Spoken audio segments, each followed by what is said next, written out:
Hey Gemini, your September tarot reading is ready. I'm Eleanor. Welcome to Pink Pearl Tarot. Your theme is Eve, which you would think would be about temptation or good versus evil, but it's actually about accepting your perfectly imperfect humanity, embracing your sweet and your salty as a whole person. I have pulled 3 clarifiers to dive a little deeper into Eve energy. So first you have the Emperor, and the Emperor he represents the highest forms of your autonomy, power, discipline, accountability, and sovereignty in every area of your life. And the Emperor does not become the Emperor by only ever winning in life. The Emperor has learned and grown from accepting defeat as part and parcel of the journey to power. You will make mistakes as a human. You will have failures as a human.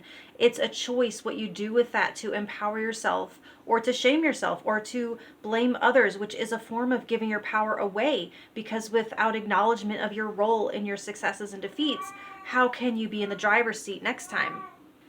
Next, you have the Eight of Cups. Sometimes the healthiest thing you can do is acknowledge when something isn't working and move on. So yes, perseverance is an excellent and positive trait, and at the same time, the shadow side of perseverance can hurt you when you're investing in something that will never work and it's taking more than it's going to ever give. There is tremendous power in letting go, and there's a wisdom in knowing when you're wasting your emotional investment. So don't let any voices in culture or society or whatever tell you that you're being selfish because you're seeking fulfillment. They're just mad that they didn't. And I just saw a meme. Hopefully I can remember it properly. It said something like, you deserve to do what's best for you, even if it upsets other people, or something like that. Finally, you have the Four of Cups. It's okay to not know exactly what that fulfillment looks like.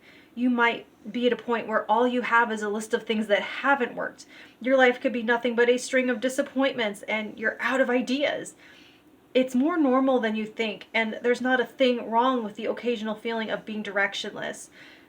Guess what? You don't always have to be moving forward. Life is not linear that way. There's times when the most productive thing you can do is to rest or to find peace in order to hear your intuition or to reassess your path to see if you're still finding joy along the way.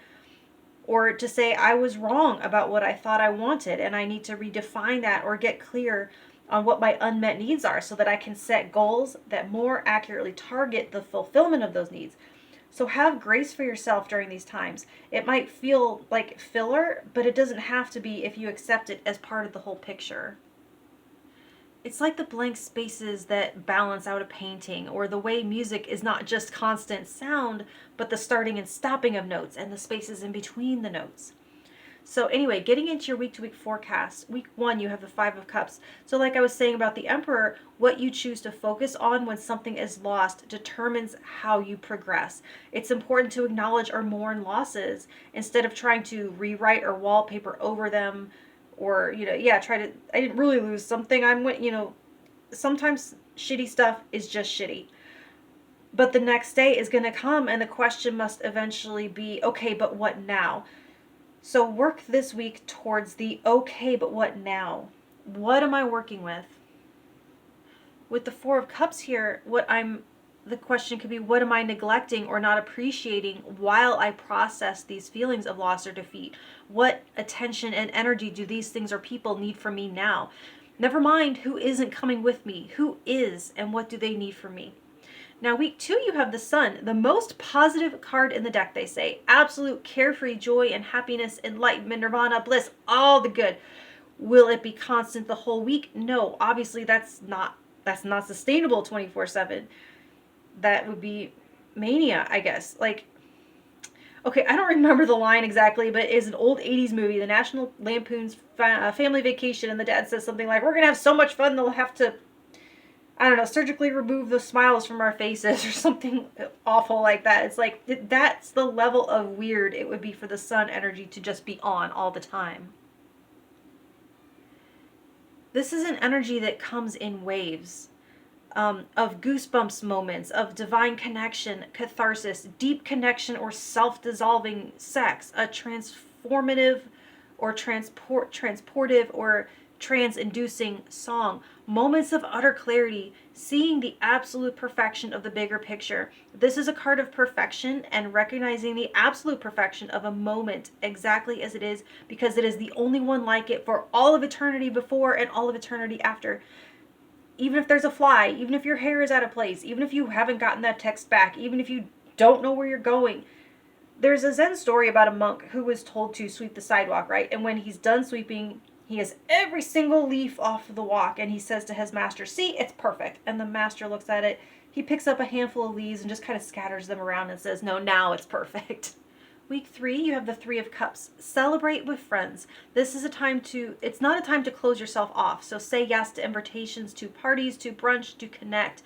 This week, find strength in your people. Lean on your places of belonging. Don't overthink, just savor the company of your loved ones. Revel in their love, the ones who accept you as perfectly imperfect, who don't judge you, who are human themselves, and who you love and accept as they are. That's how you can believe that they love you exactly as you are, because you know it's possible, because that's how you love them.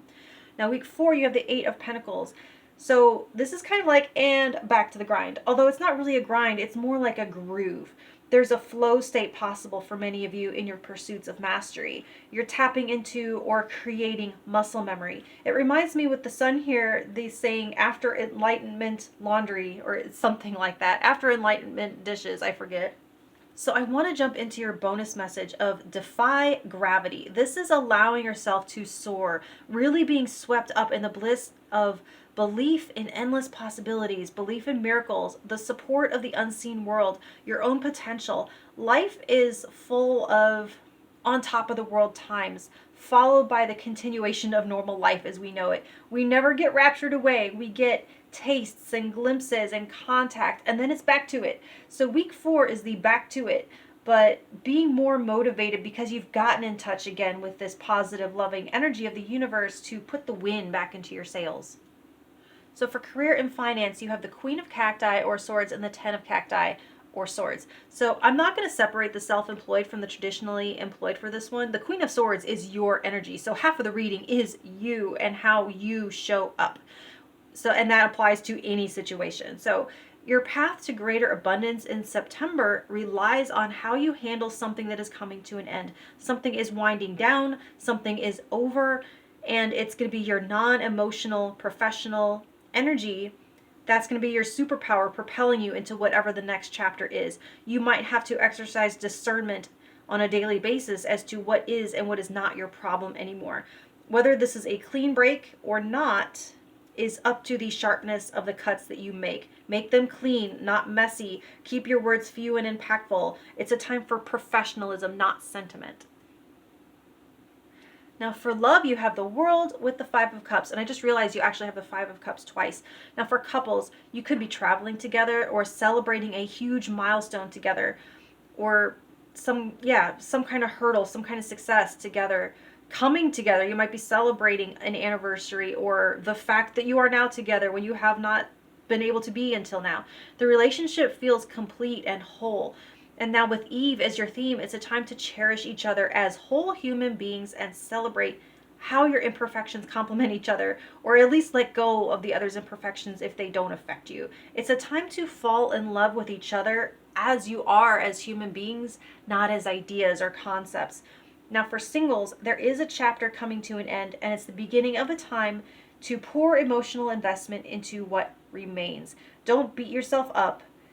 Take care of yourself.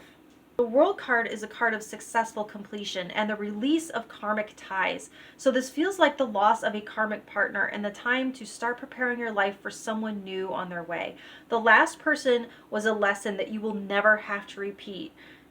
You are not damaged. You are exactly where you need to be at the top of a cycle. So pour into yourself and connect to your divinity. Believe in the miracles that are coming your way with this defy gravity energy.